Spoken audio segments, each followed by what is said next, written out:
The rain hammered against the courthouse windows as I sat in that sterile hallway, my hands trembling as I clutched the worn manila folder containing what my lawyer called our evidence. 2 years of fighting, 2 years of sleepless nights, 2 years of missing my daughter's bedtime stories, and it all came down to this moment. I'm Rachel, and 6 months ago, I was just another working mom in Portland, Oregon, trying to balance my job as a pediatric nurse and raising my 8-year-old daughter, Lily. My ex-husband, Thomas, had been out of the picture for most of Lily's life by his own choice. He'd moved to Seattle after our divorce when she was 3, visiting maybe twice a year, sending birthday cards with his new wife Patricia's handwriting, and calling sporadically on weekends. But everything changed when Thomas landed a promotion at his tech company. Suddenly, he wanted to be Father of the Year. The man who once told me he wasn't ready for the responsibility of parenthood was now demanding full custody, claiming I was an unfit mother because of my work schedule and what he called my unstable living situation. The irony wasn't lost on me. My unstable living situation was a cozy 2-bedroom apartment near Lily's school, where we built a life full of movie nights, homework sessions at the kitchen table, and weekend adventures exploring Portland's parks. My demanding work schedule was 3 12-hour shifts at Oregon Health and Science University Hospital, which gave me 4 days a week to be completely present for my daughter. Thomas, meanwhile, lived in a sprawling house in Bellevue with Patricia, who had never had children and seemed to view Lily as an interesting project rather than a little girl who needed love and consistency. But money talks in custody battles, and Thomas had plenty of it. "Mrs. Anderson?" The bailiff's voice cut through my thoughts. "They're ready for you."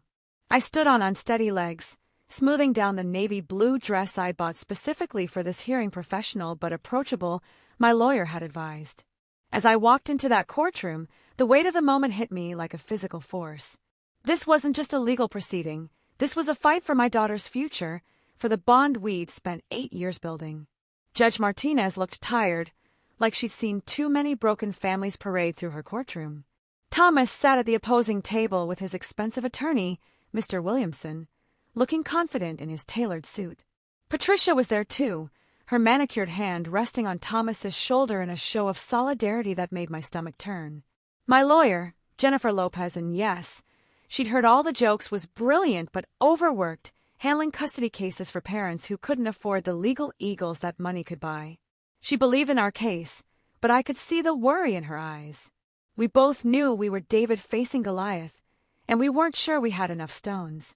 "Your Honor," Mr. Williamson began, his voice smooth as silk, "my client is seeking custody not out of malice, but out of genuine concern for his daughter's welfare. Ms. Anderson works long hours in a high-stress environment, often leaving the child with various babysitters and neighbors. Meanwhile, my client can provide stability, a 2-parent household, and the financial resources necessary for the child's optimal development." Each word felt like a punch to my gut. They weren't technically lies, but they weren't the whole truth either. Yes, I worked long hours, but I'd specifically chosen 3 12-hour shifts so I could be home more days than I was at work. Yes, Lily sometimes stayed with our neighbor Mrs. Kim after school, but Mrs. Kim had become like a grandmother to her, and Lily loved spending time in her garden, learning about plants and helping with her rescue cats. As for babysitters, there was only one, my friend Casey from nursing school, who occasionally watched Lily when I picked up extra shifts to save money for things like Lily's piano lessons and summer camp. Casey had known Lily since she was a toddler, and they had a beautiful relationship built on trust and genuine affection. But in a courtroom, these loving relationships became inconsistent caregiving arrangements. The piano lessons I'd sacrificed overtime pay for became evidence that I was financially stretched. The extra shifts I'd picked up to build our savings became proof of my inability to prioritize my child. Furthermore, Your Honor, Mr. Williamson continued, the child has expressed to the court-appointed child advocate that she would prefer to live with her father. She's drawn to the stability and opportunities that Mr. Patterson can provide. My heart stopped. Lily had told the advocate she wanted to live with Thomas. That couldn't be right. Just last week, she cried when she had to go for her weekend visit, clinging to me and whispering that she wished she could stay home and help me make pancakes on Sunday morning like we always did. I caught Thomas's eye across the courtroom, and for a moment, I saw a flicker of something: guilt? Uncertainty? But it was gone quickly, replaced by the determined expression of a man who'd convinced himself he was doing the right thing. The hearing continued for what felt like hours. Character witnesses testified on both sides. My supervisor from the hospital spoke about my dedication and reliability. Lily's teacher, Mrs. Franklin, talked about how involved I was in Lily's education, how I never missed a parent-teacher conference or school play, even when I worked a night shift and was running on no sleep. But Thomas's witnesses painted a different picture, one of financial security and social advantages. His boss spoke about his stability and success. Patricia's sister, a child psychologist, testified about the benefits of two-parent households and structured environments. Then came the moment I'd been dreading. The child advocate, Miss Thompson, was called to present her findings. Your Honor, after spending several sessions with Lily Patterson, I believe she would benefit from the stability and resources that her father and stepmother can provide. The child has expressed some concerns about her mother's work schedule and has shown enthusiasm about the opportunities available in her father's household, private school, extracurricular activities, and consistent parental presence. The words hit me like a freight train. How had this happened? How had my beautiful, loving relationship with my daughter been twisted into something that looked inadequate on paper? I thought about all the nights I'd rushed home from work, still in my scrubs, to help Lily with a school project. The times I'd traded shifts with colleagues to attend her soccer games. The way she'd curl up next to me on the couch, reading her favorite books aloud while I played with her hair. The elaborate birthday parties I'd thrown in our small apartment, with handmade decorations and her favorite chocolate chip cookies baked from scratch. None of that seemed to matter in this sterile courtroom where love was measured in dollars and stability was defined by square footage. As the day wore on, I felt my hopes slipping away like sand through my fingers. When Judge Martinez called for a recess, I found myself alone in the courthouse bathroom, staring at my reflection in the harsh fluorescent lighting. The woman looking back at me seemed like a stranger, hollow-eyed, desperate, defeated. My phone buzzed with a text from Casey. How's it going? Lily asked if you'll be home for dinner. I told her you would be, no matter what. We believe in you, Ratch. I closed my eyes and took a shaky breath. This wasn't just about me, it was about Lily and the life we built together. I thought about her laugh when we danced around the kitchen while making dinner, her serious expression when she helped me tend to our little herb garden on the fire escape, the way she'd slip into my bed during thunderstorms and tell me elaborate stories about brave princesses who saved themselves. That was the Lily I knew, creative, sensitive, attached to our routines and the security of our small but love-filled world. Something didn't add up about what the advocate had reported, but I couldn't figure out what it was. When court resumed, Judge Martinez looked grim. Based on the testimony and evidence presented today, and considering the child advocate's recommendations, this court finds that the minor child's best interests would be served by awarding primary custody to the father, Thomas Patterson, with supervised visitation rights granted to the mother, Rachel Anderson. The gavel came down like a thunderclap, and my world shattered. Supervised visitation. As if I were a danger to my own daughter. As if 8 years of bedtime stories, scraped knee bandages, homework help, and unconditional love meant nothing. I don't remember much about the rest of that day. Jennifer was talking about appeals, about not giving up, but her voice sounded like it was coming from underwater. Thomas was shaking hands with his lawyer. Patricia was already on her phone, probably arranging for movers or private school applications. The next few days passed in a blur of legal paperwork and heartbreak. I had to pack Lily's things, knowing that her room would soon be empty, that our evening routines would be replaced by supervised visits in a sterile office building twice a week. But as I folded her clothes and wrapped her favorite stuffed elephant, Mr. Peanuts, in tissue paper, something nagged at me. The child advocate had said Lily wanted to live with Thomas, that she was excited about private school and structured activities. But I knew my daughter, and that didn't sound like her at all. Lily had always been shy around strangers, taking time to warm up to new people and situations. She cried on her first day of public school not because she didn't like learning, but because she was overwhelmed by all the new faces. The idea that she'd opened up to a court-appointed advocate and expressed enthusiasm for major life changes seemed completely out of character. More troubling was the timing. Thomas's sudden interest in custody had coincided with his promotion and raise. but also with some other changes in his life that I'd only heard about through mutual acquaintances. His marriage to Patricia was reportedly strained, and there had been whispers about financial pressures despite his apparent success. I started to wonder if there was more to this custody battle than paternal love, but wondering wouldn't help me now the decision had been made, and in 3 days, Lily would be moving to Seattle to start her new life. Those 3 days were the hardest of my life. I tried to maintain normalcy for Lily's sake, but she could sense something was wrong. She kept asking why I was sad, why I was packing her things, when she would see Mrs. Kim again. "Mommy," she said on our last night together, curled up in my lap as we read Goodnight Moon for what I didn't know would be the last time in her own bed. "Are you and Daddy fighting again?" I smoothed her hair, trying to find words that wouldn't scare her. "Daddy thinks you might be happier living with him and Patricia in their big house. You'll have your own room, and you can go to a new school with lots of activities." She was quiet for a long moment, then looked up at me with those serious brown eyes that had been studying the world thoughtfully since she was a toddler. "But what about our pancakes on Sunday? And what about Mr. Peanuts? He likes it here." My heart broke all over again. "Mr. Peanuts will go with you, sweetheart. And maybe we can still make pancakes sometimes when you come to visit." She nodded solemnly, but I could see the confusion and fear in her eyes. How do you explain to an 8-year-old that the life she's always known is about to disappear because a judge decided someone else could provide better for her?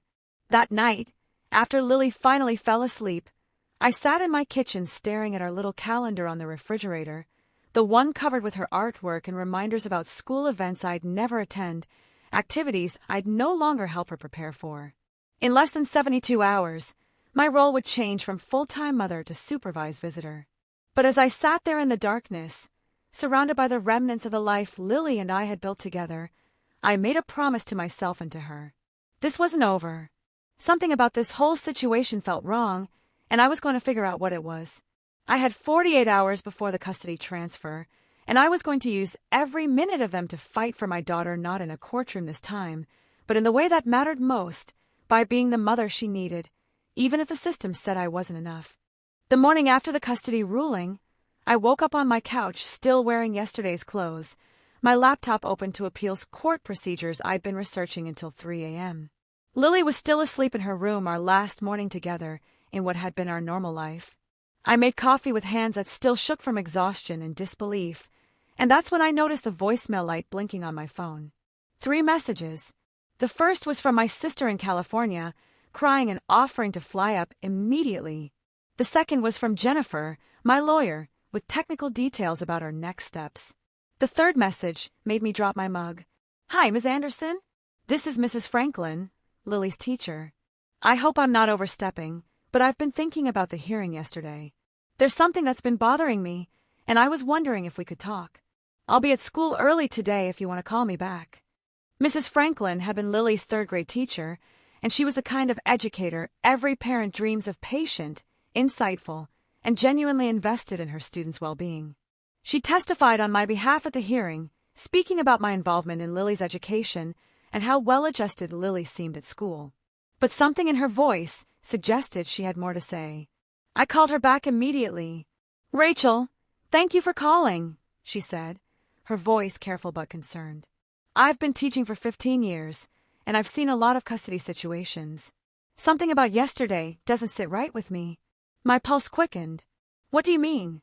"Well, the child advocate mentioned that Lily expressed enthusiasm about changing schools and living with her father.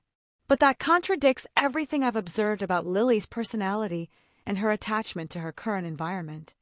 Mrs. Franklin went on to explain what I already knew in my heart, that Lily thrived on routine and familiar relationships, that she'd never expressed dissatisfaction with her current school or life situation, and that she often spoke proudly about our life together. "More concerning," Mrs. Franklin continued, "is that last month Lily seemed anxious after one of her visits with her father. She asked me if children always have to do what adults tell them to, even if it makes them sad. When I probed gently, she clammed up, but it stuck with me. This was news to me. Lily had never mentioned feeling sad after visits with Thomas, though I had noticed she seemed quieter when she returned on Sunday evenings. "Mrs. Franklin, are you suggesting—" "I'm not suggesting anything definitively," she interrupted carefully. But I think there might be more to this situation than what was presented in court. Have you considered having Lily speak with someone independently? Not a court-appointed advocate, but a child psychologist who could really take the time to understand what she's feeling. After I hung up, my mind was racing. Could it be possible that Lily hadn't really expressed a preference for living with Thomas? Or worse, had she been coached or pressured in some way? I spent the morning making calls, trying to find a child psychologist who could see Lily immediately. Most were booked weeks out, but Dr. Amanda Rivera at Portland Children's Therapy Center had a cancellation that afternoon. When I explained the urgency of the situation, Dr. Rivera agreed to fit us in, though she warned me that any findings would be too late to affect the current custody order. Still, I needed to know the truth for my own peace of mind and for any future legal proceedings. Lily was confused about why we were going to talk to someone, but she trusted me enough to go along with it. Dr. Rivera's office was warm and welcoming, filled with art supplies, books, and comfortable seating designed to put children at ease. "I'll talk with Lily for about an hour," Dr. Rivera explained to me privately. "I use play therapy techniques and age-appropriate questions to help children express their feelings. The goal isn't to interrogate her, but to create a safe space where she can be honest about her experiences and preferences." While Lily was in session, I sat in the waiting room, watching other families come and go. Some looked like they were dealing with divorce situations like mine, others seemed to be working through different challenges. But all of us were there because we wanted what was best for our children, even when it was complicated and painful. When Dr. Rivera emerged an hour later, her expression was thoughtful and concerned. "I'd like to meet with you privately to discuss my observations," she said. "Can you come back tomorrow after Lily's in school?" The next morning, I sat across from Dr. Rivera as she reviewed her notes from the session with Lily. "Rachel, I want to be very clear about what I observed," she began. "Lily is a bright, articulate child who clearly has a strong attachment to you and to her current living situation. When I asked her about her preferences for where to live, she was quite clear that she wants to stay with you." My heart leaped, but Dr. Rivera held up a hand. However, when I asked her about what she might have told other adults about this topic, she became anxious and said she had to say the right thing, or people might be mad at her. This suggests to me that someone may have influenced her responses during the custody evaluation. Dr. Rivera explained that in her professional opinion, Lily showed signs of having been coached or pressured to give certain responses. The child advocate's report didn't align with Lily's natural communication patterns or her genuine preferences. "More concerning," she continued, Lily mentioned feeling scared during visits with her father, not because he was mean to her, but because Patricia would ask her lots of questions about you and their life, and because there were serious talks about being a family where she was expected to agree with things that made her uncomfortable. My stomach dropped. What kind of things? According to Lily, Patricia would show her pictures of private schools and activities, asking her if she thought they were better than her current school. When Lily said she liked her teacher and friends, Patricia would suggest that she was being selfish by not wanting better opportunities. There were also conversations about how much easier life would be for you if you didn't have to worry about taking care of her. The manipulation was subtle but effective. They weren't forcing Lily to say she wanted to live with them, they were making her feel guilty for preferring her current life, and convincing her that wanting to stay with me was somehow hurting me. "Dr. Rivera, could you document these findings? Would this be admissible in an appeal?" She nodded grimly. "I can write a comprehensive report. And yes, evidence of coaching or manipulation of a child during custody proceedings is definitely grounds for appeal. However, you need to know that this process could take months, and in the meantime, the custody order stands." That afternoon, I called Jennifer to share what we'd discovered. She was furious and immediately began preparing paperwork for an emergency motion to delay the custody transfer pending investigation of the evaluation process. But we were racing against time. The transfer was scheduled for tomorrow, and emergency motions weren't guaranteed to be heard quickly. That evening, as I helped Lily pack the last of her things, I struggled with how much to tell her. She could sense my renewed energy and hope, but I didn't want to promise her something I couldn't deliver. "Mommy, are you still sad?" she asked as we folded her favorite pajamas. I sat down on her bed and pulled her close. "I'm sad that we won't be together every day, but I'm not sad about you. You're the best thing in my life, Lily, and no judge or court order can change that. And I want you to know something very importante. You never have to say things that don't feel true just to make adults happy. Your feelings matter, and your voice matters. She looked up at me with those serious brown eyes. Even if it makes people mad? Especially then, sweetheart. The people who really love you will want to know how you truly feel, even if it's complicated or difficult. That night, I barely slept. Jennifer was working on our emergency motion, but the chances of getting a hearing before the custody transfer were slim. I kept checking my phone, hoping for good news, but knowing that bureaucracy doesn't move at the speed of a mother's desperation. At 6 a.m., my phone rang. It was Jennifer, and her voice was exhausted but determined. I filed the emergency motion last night, and I've been calling in every favor I have, she said. Judge Martinez will hear us at 9 a.m. this morning, 2 hours before the scheduled custody transfer. My heart pounded. This was our chance, but it was also our last chance. If Judge Martinez denied our motion, Lily would be in Seattle by evening, and it could be months before we could challenge the custody order. I called Thomas to inform him that the transfer might be delayed, as required by law. He was furious, accusing me of being a sore loser and trying to manipulate the system. But I could hear something else in his voice: worry, maybe even fear. Did he know about the coaching? Had it been his idea or Patricia's? You can't keep dragging this out, Rachel, he said. Lily needs stability, not more courtroom drama. Lily needs the truth to be heard, I replied. And if you really believe you're what's best for her, then you shouldn't be afraid of a fair evaluation. After I hung up, I realized something had shifted in me. The defeated, desperate woman who'd left the courthouse 3 days ago was gone. In her place was a mother who'd found her strength again, who was ready to fight not just for custody, but for her daughter's right to be heard authentically. I had 3 hours to prepare for what might be the most important hearing of my life. Dr. Rivera had promised to have her report ready. Mrs. Franklin was prepared to testify about Lily's recent behavior changes, and Jennifer had uncovered some inconsistencies in the original custody evaluation timeline. But most importantly, I had the truth on my side, the truth about who Lily was, what she needed, and what our relationship really looked like beyond the sterile facts presented in a courtroom. As I got dressed that morning, choosing the same navy dress I'd worn to the first hearing, I thought about the woman I'd been when this all started, so focused on being perfect, on proving I was enough, that I'd almost forgotten the most important thing. I was enough. I'd always been enough. Not because I was perfect, but because I loved Lily with everything I had, and because I'd never stopped fighting for what was right for her. Today, I wasn't walking into that courtroom as a defendant trying to prove my worth. I was walking in as Lily's mother, advocating for her voice to be heard and her truth to be honored. And for the first time in months, I felt ready for whatever came next. The emergency hearing was scheduled in a smaller courtroom than our original custody proceeding, but the weight of the moment felt even heavier. Jennifer had bags under her eyes from working through the night, but her determination was fierce.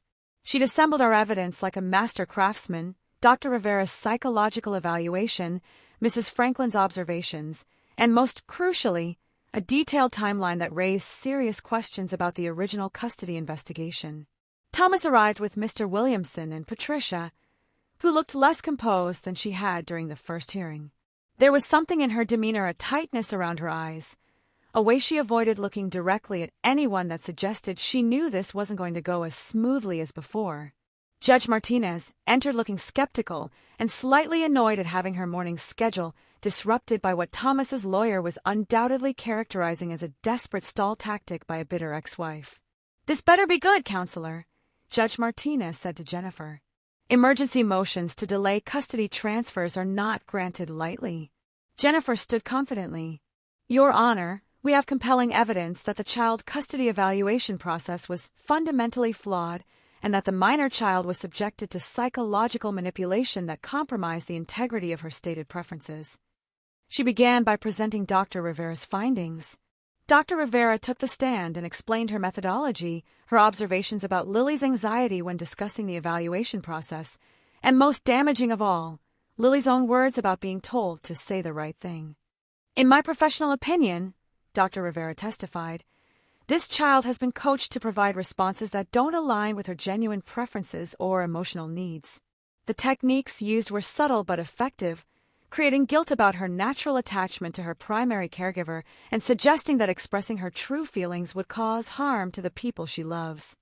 Mr. Williamson objected repeatedly, arguing that Dr. Rivera's evaluation was conducted after the court's decision and was therefore an attempt to relitigate issues already settled. But Judge Martinez allowed the testimony to continue, and I could see her growing more interested as Dr. Rivera explained the specific psychological markers that indicated coaching. Next, Mrs. Franklin testified about changes in Lily's behavior following visits with Thomas and Patricia, particularly her questions about whether children have to do things that make them sad to please adults. Her testimony was brief but powerful, painting a picture of a child under psychological pressure. But the most damaging evidence came from Jennifer's investigation into the evaluation timeline itself. She discovered that the child advocate, Ms. Thompson, had conducted her evaluation sessions with Lily exclusively on days when Lily was staying with Thomas and Patricia. This meant that every conversation about Lily's preferences had taken place after she'd been staying in an environment where, according to Dr. Rivera's findings, she was being subtly pressured to express preferences that weren't her own. Your Honor, Jennifer argued, this is like conducting a job interview after the candidate has been coached by someone with a vested interest in the outcome. The evaluation was compromised from the beginning. Judge Martinez looked troubled. She asked pointed questions about the evaluation process, about Dr. Rivera's qualifications, and about the specific evidence of coaching. When she asked Mr. Williamson to respond, his usual confidence seemed shaken. Your Honor, this is clearly a desperate attempt by Ms. Anderson to undermine a legitimate custody decision because she doesn't like the outcome. Children often say things to different adults that reflect their immediate circumstances or what they think the adult wants to hear. That doesn't constitute manipulation. But Judge Martinez wasn't satisfied with that explanation. Counselor, if these allegations are accurate, they suggest a serious compromise of the evaluation process. I'm not prepared to dismiss them without further investigation. She turned to address the courtroom. I'm ordering a new custody evaluation to be conducted by an independent child psychologist with strict protocols to ensure the child is evaluated in a neutral environment without influence from either parent. Until this evaluation is complete, the custody transfer is suspended. My heart leaped, but Judge Martinez wasn't finished. However, she continued, I'm also ordering that all visitation continue as previously scheduled, and I'm appointing a guardian ad litem to oversee the process and ensure the child's welfare during this transition period. It wasn't the complete victory I'd hoped for, but it was a reprieve. More importantly, it was acknowledgement that something had gone wrong in the original process. Lily wouldn't be moving to Seattle today, and she'd have a chance to be heard by someone who wasn't operating under the influence of coaching or manipulation. As we left the courtroom, Thomas confronted me in the hallway. This is ridiculous, Rachel. You're traumatizing Lily by dragging this out. She needs stability, not more uncertainty. For the first time in months, I looked him directly in the eye without feeling intimidated. Thomas, if you really believe you're what's best for Lily, then you should welcome an unbiased evaluation. But if you've been pressuring her to say things that aren't true, then this is exactly what needs to happen. His face flushed red. I would never. Then you have nothing to worry about, I said calmly. The truth will come out either way. Patricia, who had been silent until now, finally spoke up. You're being selfish, Rachel. We can give her opportunities you never could. I turned to her, and something in my expression made her step back. Patricia, the only opportunity Lily needs is the chance to be heard honestly, without adults telling her what she should want or making her feel guilty for loving the life we've built together. If you can't understand that, then maybe you're not ready to be responsible for an 8-year-old's emotional well-being. The new evaluation process began within days. Dr. Elizabeth wait, I need to avoid that surname. Dr. Elizabeth Morrison was appointed as the independent evaluator, and her protocols were strict.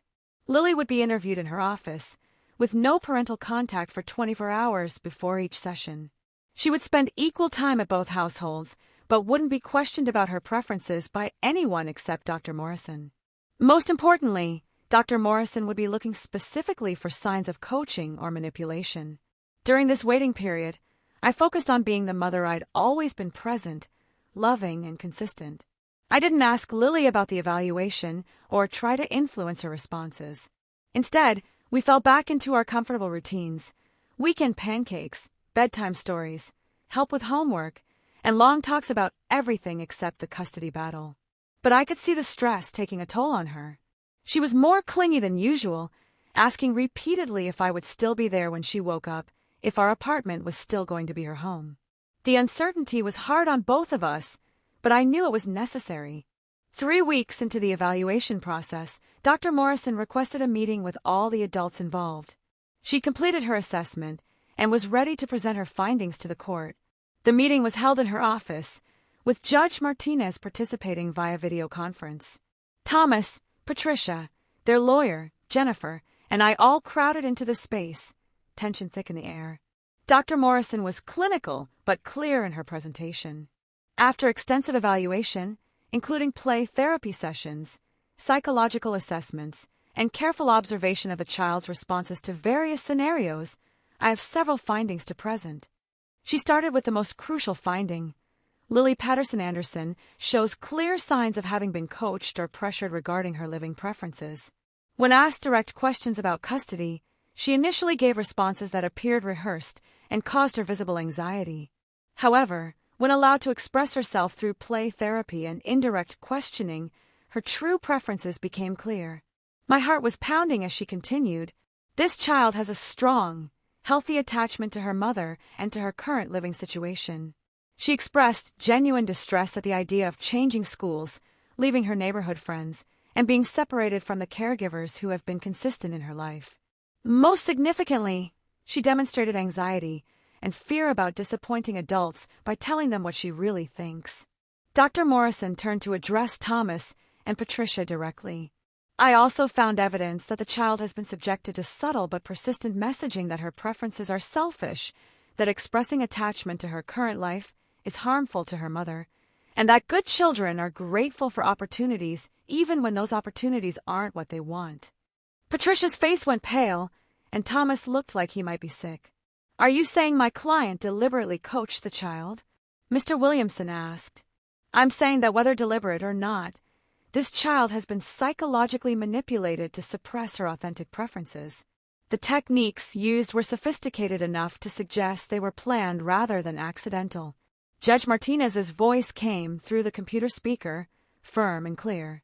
"Dr. Morrison, what are your recommendations?" "Your Honor, I recommend that primary custody remain with the mother, Rachel Anderson, who has demonstrated a consistent, child-centered approach to parenting. I recommend that the father's visitation be restructured to focus on rebuilding a genuine relationship with his daughter rather than trying to convince her that he can provide a better life. I also strongly recommend that both parents and the stepmother participate in co-parenting counseling to learn appropriate ways to discuss custody matters with the child." The room was dead silent. Thomas was staring at his hands, Patricia was crying quietly, and Mr. Williamson looked like he was calculating his next legal move. But I was looking at Jennifer, who was smiling for the first time in months. Judge Martinez scheduled a final hearing for the following week to formalize the custody arrangement, but Dr. Morrison's evaluation was thorough and damning enough that even Mr. Williamson seemed to recognize that fighting it would be futile. That night, as I tucked Lily into her own bed in her own room, she asked the question I'd been hoping to hear for weeks. "Mommy, am I going to keep living here with you?" I smoothed her hair and looked into those serious brown eyes that had seen too much adult complexity for her age. "Yes, sweetheart, you're going to keep living here with me. You'll still visit Daddy sometimes, but this is your home, and I'm your mom, and that's not going to change." She was quiet for a moment, then said, "I'm sorry I said those things to the lady before. Patricia said it would make you happy if you didn't have to take care of me anymore, but it didn't feel true." My heart broke and healed at the same time. "Oh, Lily, taking care of you is the greatest joy of my life. You never have to apologize for being confused when adults give you mixed messages. And you never, ever have to say things that don't feel true to make anyone happy. Not me, not Daddy, not anyone." As I turned out her light that night, I reflected on everything we'd been through. The custody battle had tested every assumption I had about fairness, about the legal system, and about how far some people will go to get what they want. But it had also taught me something crucial. Being a good mother isn't about being perfect or having the most resources. It's about loving your child unconditionally, fighting for their well-being even when it's hard, and most importantly, making sure their authentic voice is heard and honored. The final hearing was still a week away, but I already knew we'd won the only victory that mattered. Lily's truth had been heard, and she was safe. Tomorrow would bring new challenges, rebuilding trust with Thomas, helping Lily process everything she'd been through, and figuring out how to move forward as a family fractured by legal battles and broken promises. But tonight, for the first time in months, I felt like I could breathe. My daughter was home, her voice had been heard, and the truth had finally won. 1 week later, I sat in the same courtroom where this nightmare had begun, but everything felt different. The morning sun streamed through the tall windows, and instead of the crushing weight of impending loss, I carried the quiet confidence that comes from knowing you fought the right fight in the right way. Lily wasn't with me. Jennifer had advised that having her present wasn't necessary since Dr. Morrison's evaluation was comprehensive and Judge Martinez had already reviewed all the evidence. But I could feel her presence anyway, like a warm hand on my shoulder reminding me what this was all about. Thomas sat at the opposing table, but the dynamic had shifted dramatically. Patricia wasn't with him, according to courthouse gossip. She filed for separation just days after Dr. Morrison's damning evaluation. Mr. Williamson looked resigned, like a man going through the motions of a case he knew was lost. The hearing began with Judge Martinez reviewing the timeline of events, from the original custody decision through the emergency motion and the independent evaluation. Her voice was measured but firm, and I could tell she was as disturbed by what had been uncovered as she was determined to set things right. Before I rule on the custody modification, Judge Martinez said, I want to address some serious concerns about the original evaluation process. The evidence presented suggests that a minor child was subjected to psychological manipulation designed to influence her statements to court-appointed officials. This represents a fundamental breach of the principles that guide our family court system. She turned to address Thomas directly. Mr. Patterson, whether this coaching was intentional or not, it occurred on your watch and in your home. It compromised the integrity of these proceedings and potentially caused psychological harm to your daughter. Do you have anything to say before I proceed? Thomas stood slowly, and for a moment, I saw the man I'd once loved, tired, ashamed, and finally willing to tell the truth. Your Honor, I need to apologize. To the court, and to Rachel, and most of all to Lily. His voice cracked slightly. When I decided to seek custody, I convinced myself it was about giving her better opportunities. But if I'm being completely honest, it was also about trying to save my marriage and prove to myself that I could be the father I'd never been. He paused, gathering himself. Patricia, my wife, she became obsessed with the idea of us being a perfect family. She said that if Lily really loved us, she'd want to live with us, and that we just needed to help her see all the advantages we could offer. I didn't realize how much pressure we were putting on her, or how we were making her feel guilty for missing her mom and her life in Portland. Judge Martinez listened impassively, but I could see Jennifer making notes. This was more than we'd hoped for. Thomas was essentially confessing to the coaching allegations. I've lost my wife over this, Thomas continued, and I've damaged my relationship with my daughter, possibly permanently. But the worst part is that I almost took her away from the one person who has loved her consistently and put her needs first every single day of her life. He turned to look at me for the first time during the hearing. Rachel, I'm sorry. You're a good mother, you're a great mother, and Lily is lucky to have you. I was wrong to put her through this, and I was wrong to try to take her away from the life you've built together. The courtroom was completely silent. Even Mr. Williamson looked stunned by his client's complete capitulation. Judge Martinez nodded slowly. Mr. Patterson, I appreciate your honesty, though I wish it had come before we put this family through months of unnecessary trauma. Ms. Anderson, does your client wish to respond? Jennifer stood. Your Honor, my client appreciates Mr. Patterson's acknowledgement of his mistakes. She has always wanted Lily to have a relationship with her father, a healthy relationship built on honesty and respect for Lily's feelings and needs. Judge Martinez consulted her notes, then looked up with the expression of someone about to right a serious wrong. Based on the evidence presented, including the independent psychological evaluation by Dr. Morrison and Mr. Patterson's acknowledgement of the coaching that occurred, this court is modifying the custody order as follows. Primary physical and legal custody of Lily Patterson Anderson is awarded to her mother, Rachel Anderson. Mr. Patterson will have supervised visitation rights, initially for 4 hours every other Saturday, with supervision to be provided by a court-approved family counselor. After 6 months, if the supervising counselor recommends it, we will consider unsupervised visitation. My heart soared, but Judge Martinez wasn't finished. Furthermore, both parents are required to attend co-parenting counseling to establish healthy communication patterns and ensure that Lily's emotional well-being remains the top priority.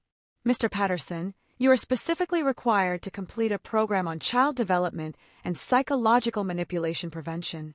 She looked directly at me.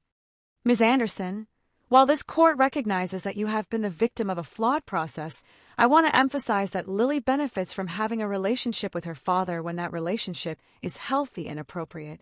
I encourage you to support that relationship as Mr. Patterson works to rebuild trust. The gavel came down, and this time it sounded like freedom. As people filed out of the courtroom, Thomas approached me hesitantly. Rachel, I know I don't deserve forgiveness, and I know it'll take time to rebuild Lily's trust in me. But I want you to know that I meant what I said in there. You're an incredible mother, and I'm sorry I ever suggested otherwise.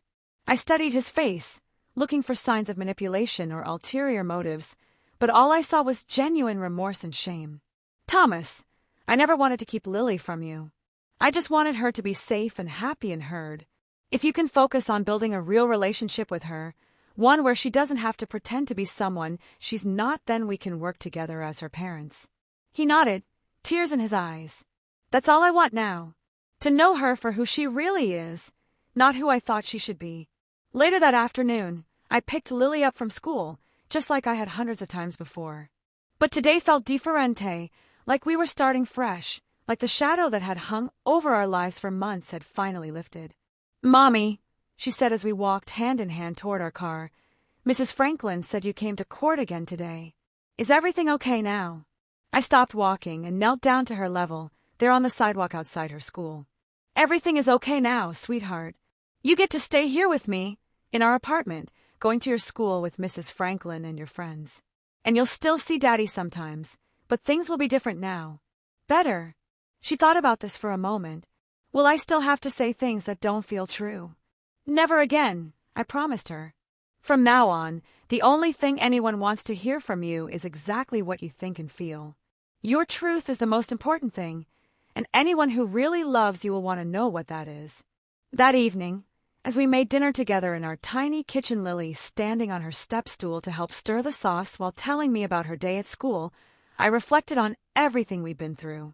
The custody battle had tested us in ways I never could have imagined. It had forced me to question everything about my worth as a mother, to fight for my daughter in courtrooms and conference rooms where love was measured in dollars and stability was defined by square footage. But it had also shown me something profound about the strength of the bond between a mother and child. No amount of money or manipulation could break what Lily and I had built together through 8 years of bedtime stories, scraped knees, homework struggles, and quiet moments of connection. More importantly, it had taught me that fighting for your child sometimes means fighting for their right to be heard authentically, even when what they have to say isn't what adults want to hear. 3 months later, Thomas began his supervised visits with Lily. The first few were awkward. He was trying so hard to be the perfect father that he forgot to just be himself. But gradually, with the help of their counselor, they began to build something real. Lily would come home from these visits and tell me about her dad teaching her to throw a football, or how they played board games and talked about her favorite books. There were no more conversations about private schools or all the things he could give her that I couldn't. Instead, he was learning to value her for who she was, not who he thought she should become. The co-parenting counseling was challenging but necessary.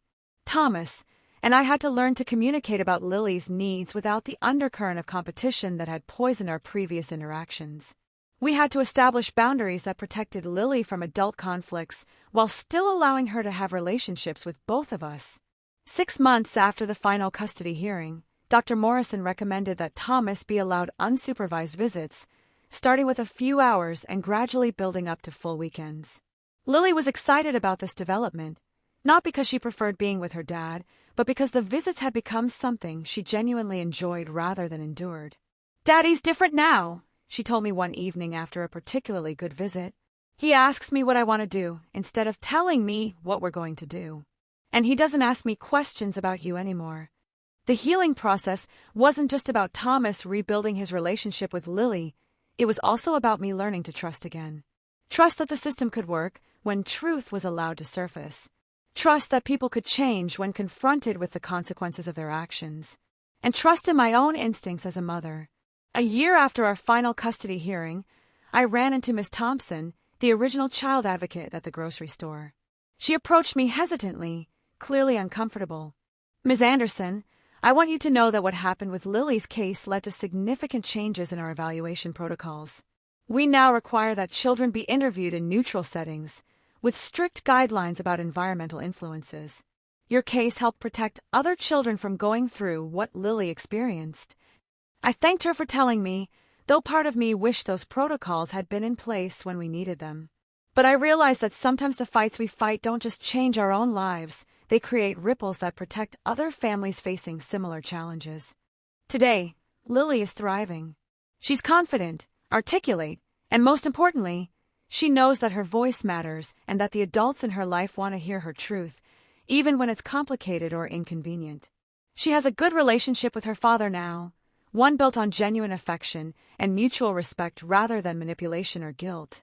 She spends alternate weekends with him, and they've developed their own traditions and inside jokes. But she never has to pretend to be anyone other than who she is when she's with him. As for me, I've learned that being a good mother isn't about being perfect or having all the resources in the world. It's about listening to your child, fighting for their well-being, and never giving up on the truth, even when it's difficult to uncover. The custody battle that nearly destroyed our family ultimately made us stronger. It taught us both that love isn't about what you can provide materially, it's about seeing someone clearly, accepting them completely, and creating a space where they can be authentically themselves. And in the end, that's exactly what happened in that courtroom when Judge Martinez asked to hear from Lily one more time, in a private conference room with just herself and Dr. Morrison present. I wasn't there to witness it, but Dr. Morrison told me later that when Lily was asked, one final time, where she wanted to live and why, she said something that brought tears to the hardened judge's eyes. "I want to live with my mommy because she loves me exactly the way I am, and she never makes me pretend to be different. She works hard to take care of me, and I like helping her take care of us too. I love my daddy, but I don't want to live with him because I don't think he knows who I really am yet." And then, as Dr. Morrison recounted, Lily added the words that sealed our victory. "I want my daddy to learn to love the real me, not the me that other people think I should be." That's the moment Judge Martinez knew, beyond any doubt, that this 8-year-old had been coached to suppress her authentic voice, and that restoring her to her mother wasn't just legally correct, it was morally essential. Sometimes the truth takes time to surface, but when it finally does, it has the power to heal everything it touches. Lily's truth saved our family, but more than that, it reminded everyone in that courtroom why we fight so hard for children's voices to be heard clearly and without interference. In the end, the custody hearing that was supposed to tear us apart became the moment when my daughter's authentic voice was finally heard. And when she ran to my arms that day, it wasn't just a reunion, it was a victory for every child whose truth has ever been silenced by well-meaning adults who think they know better. The love between a mother and child isn't something that can be measured in a courtroom or quantified in a legal document. It lives in the quiet moments, the daily routines, the unconditional acceptance of who someone is rather than who they might become. And sometimes, when the system works the way it's supposed to, that love is enough to overcome everything else.